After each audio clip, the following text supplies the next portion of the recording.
Q അല്ലെങ്കിൽ economic batch ക്വാണ്ടിറ്റിയുടെ problem. നമുക്കറിയാം economic batch quantity എന്ന് പറഞ്ഞാൽ എന്താണ്? നമ്മൾ optimum quantity of goods produce ചെയ്യുന്നതാണ്. ഏറ്റവും ലോവസ്റ്റ് കോസ്റ്റിൽ നമ്മൾ optimum quantity of goods produce ചെയ്യുന്നതാണ് എക്കണോമിക് ബാച്ച് ക്വാണ്ടിറ്റി എന്ന് പറയുന്നത്. ഇവിടെ നോക്കിയേ, പ്രോബ്ലം നോക്കിയേ. എക്കണോമിക് ബാച്ച് ക്വാണ്ടിറ്റി എങ്ങനെയാണ് കണ്ടുപിടിക്കുന്നത്? നമ്മൾ EOQ കണ്ടതുപോലെ തന്നെ എങ്ങനെയാണ്? √2AS divided by C. ഇവിടെ എ എന്ന് പറയുന്നത് ആനുവൽ ഡിമാൻഡ് അല്ലെങ്കിൽ ആനുവൽ കൺസംഷനാണ്. എസ് എന്ന് പറയുന്നത് സെറ്റിംഗ് അപ്പ് കോസ്റ്റാണ്. സി എന്ന് പറയുന്നത് ക്യാരിങ് കോസ്റ്റ് പെർ യൂണിറ്റ് ആണ്. നമുക്കൊരു പ്രോബ്ലം നോക്കാം. Compute the economic batch quantity from the following information. തന്നേക്കുന്ന ഡീറ്റെയിൽസ് വെച്ചിട്ട് നമ്മളോട് EBQ കണ്ടുപിടിക്കാനാണ് പറഞ്ഞേക്കുന്നത്.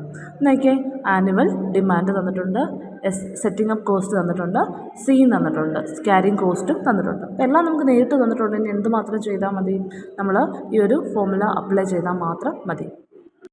അപ്പോൾ നോക്കിയേ, EBQ is equal to √2AS divided by C.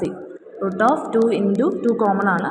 A എന്ന് പറയുന്നത് 4000 ആണ്, എസ് എന്ന് പറയുന്നത് 100 ആണ്, സി എന്ന് പറയുന്നത് 20 ആണ്. അപ്പോൾ ഇത് നമ്മൾ നേരിട്ട് അപ്ലൈ ചെയ്ത് കഴിയുമ്പോൾ നമുക്ക് എമൗണ്ട് കിട്ടും 200 യൂണിറ്റ്സ്. ഒരു പ്രോബ്ലം കൂടെ നോക്കാം. Compute the economic batch quantity four A company using batch costing with the following information. ഇവിടെ നോക്കി, നമ്മൾ നേരത്തെ EOQവിൻ്റെ കാര്യത്തിൽ ചെയ്ത പോലെ ഇവിടെ എന്താണ് തന്നേക്കുന്നത്? മന്ത്ലി ഡിമാൻഡാണ് നമുക്ക് തന്നേക്കുന്നത്. നമുക്ക് വേണ്ടത് ഇതാണ്, ആനുവൽ ഡിമാൻഡാണ്. പിന്നെ എസ് തന്നിട്ടുണ്ട്, സെറ്റിംഗ് അപ്പ് കോസ്റ്റ് തന്നിട്ടുണ്ട്. ഐ നേരിട്ട് തന്നിട്ടില്ല, 6% ആണ് തന്നേക്കുന്നത്. എന്തിൻ്റെ ആയിരിക്കും? Cost of manufacturing per unit, അതിൻ്റെ 6% ആണ് ഐ വരുന്നത്. ഓക്കെ, അപ്പോൾ നമുക്ക് നോക്കാം. EBQ is equal to √2AS divided by C. 2 common ആണ്.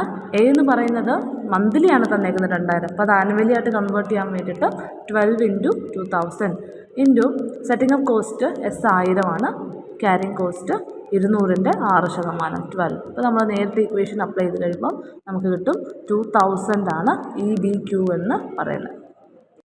EBQ ചെയ്യുമ്പം നമ്മൾ വേറെ എന്തെങ്കിലും അഡീഷണൽ ആയിട്ട് ചോദിക്കുവാണെങ്കിൽ, ഇപ്പോൾ number of runs in a year ചോദിക്കുവാണെങ്കിൽ നമ്മൾ എന്താ ചെയ്യേണ്ടത്? നമ്മൾ ആനുവൽ കൺസംഷനെ നമ്മളിപ്പോൾ കണ്ടുപിടിച്ച EBQ കൊണ്ട് ഡിവൈഡ് ചെയ്താൽ മതി.